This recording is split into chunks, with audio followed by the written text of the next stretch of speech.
नमस्कार। सरसों फिर चर्चा में है। सरसों ने 15 जून से एक बार फिर थोड़ी सी हल्की सी रफ्तार पकड़ी है। ये रफ्तार कहाँ तक आगे बढ़ेगी? क्या ये तेज़ी फिर से 7,000 8,000 तक जाएगी या नहीं जाएगी? इस पर विस्तार से चर्चा होगी। साथ में कुछ फसलें दूसरी जैसे चना है, जैसे सोयाबीन है, उन पर भी हम चर्चा करेंगे। आइए बात करते हैं शुरू सरसों से।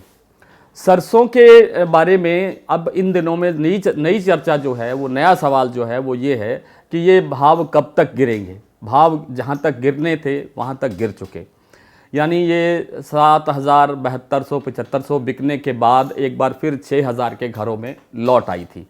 6,000 6100 6200 तक घूमने के बाद ऐसे लग रहा था आम लोगों को, आम जो किसान भाई हैं या व्यापारी हैं, उनको ऐसे लग रहा था कि ये कहीं और डाउन ना चली जाए।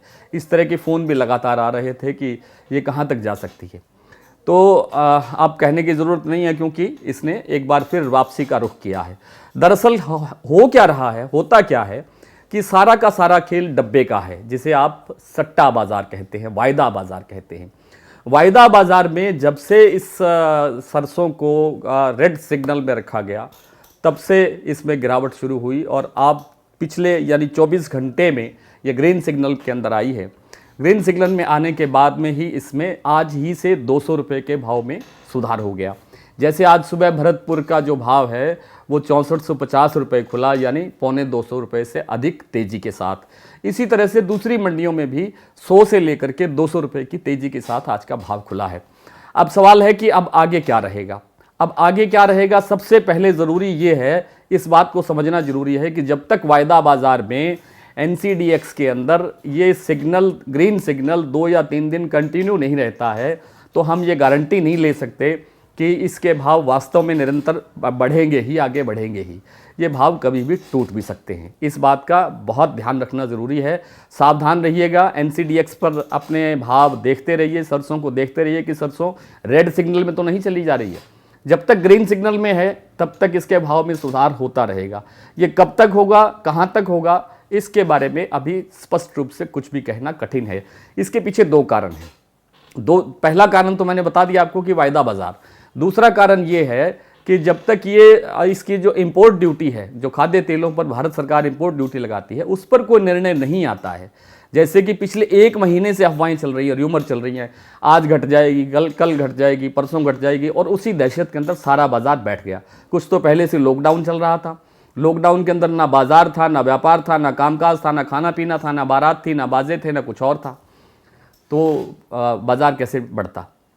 अब जब लॉकडाउन खुला, अभी भी 80% लॉकडाउन खुला है, अभी भी 20% और खुलना बाकी है। रात के लिए जो समय है होटल्स का, ढाबों का और दूसरी चीज़ों का, यानी शादी ब्याह के लिए जो टाइमिंग्स और जो संख्या है, उन सब चीज़ों के अब खुला होने के बाद ही और स्थितियाँ खुलेंगी। तो दूसरी इस अफवाह ने कि आज इंपोर्ट ड्यूटी घटा दी, आज इंपोर्ट ड्यूटी घटा दी, इस तरह की अफवाहों ने फिर इस बाज़ार को मंदा करने की कोशिश की है।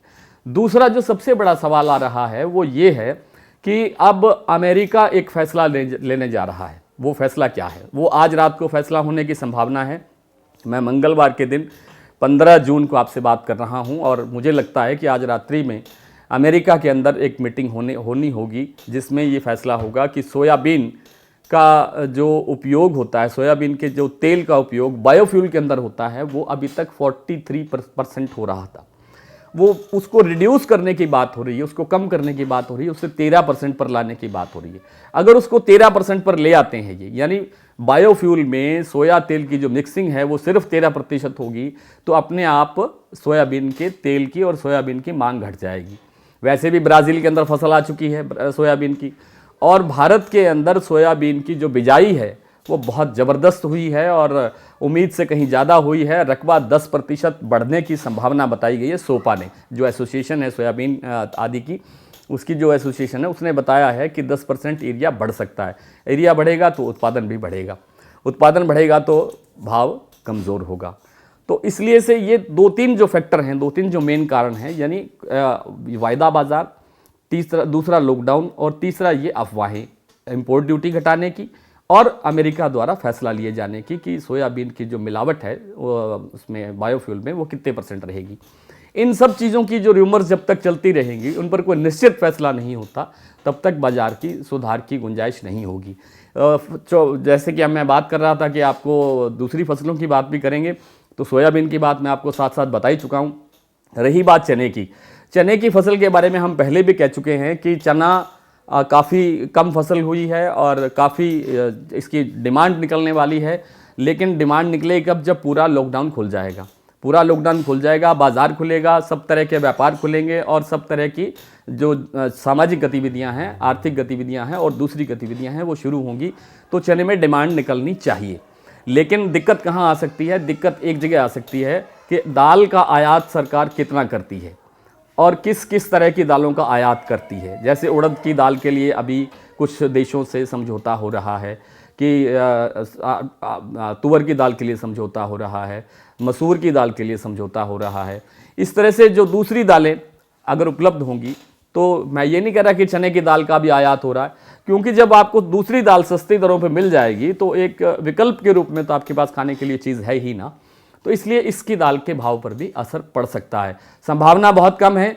अगर त्योहारी सीजन तक कोई फैसला नहीं हुआ, ना आयात हुआ, ना कोई किसी तरह का इंपोर्ट ड्यूटी पर कोई फैसला हुआ, तो आप मान के चलिए कि चने की जो दाल है या चना है, इसके भाव में बहुत अच्छा सुधार होगा। सरसों के बारे में मैं निश्चित रूप से कुछ भी कहने को तैयार नहीं हूँ, ना मैं कहना चाहूँगा, क्योंकि सरसों की स्थिति ही इस प्रकार की बन रही है। हालांकि अभी तक 3 महीने हुए हैं फसल आई को और हमने अभी 40 से 45% जो इसका जो कंजप्शन है वो कर लिया है। फसल अच्छी है, लेकिन हमारे पास उपलब्धता बहुत कम रह गई है। अब सरसों के तेल के अंदर जो मिलावट का जो मामला था वो ख़त्म हो गया है। 8 जून से सरकार ने इस पर बैन कर दिया है। तो हमें हर चीज़ शुद्ध चाहिए। आने वाले त्योहारी सीज़न में और अचारी सीज़न के अंदर इसे सपोर्ट मिलनी चाहिए, और सपोर्ट मिलती है तो इसके भाव में सुधार हो सकता है। लेकिन फिर वही बात कि आपको ध्यान क्या रखना है? ध्यान ये रखना है कि NCDX के अंदर जो सरसों हैं वो ग्रीन सिग्नल के अंदर रहे। जब तक ग्रीन सिग्नल में रहेगी तब तक इसके भाव में सुधार होता रहेगा। लेकिन ये सुधार कितने दिन टिकता है, ये अभी कहना कठिन है।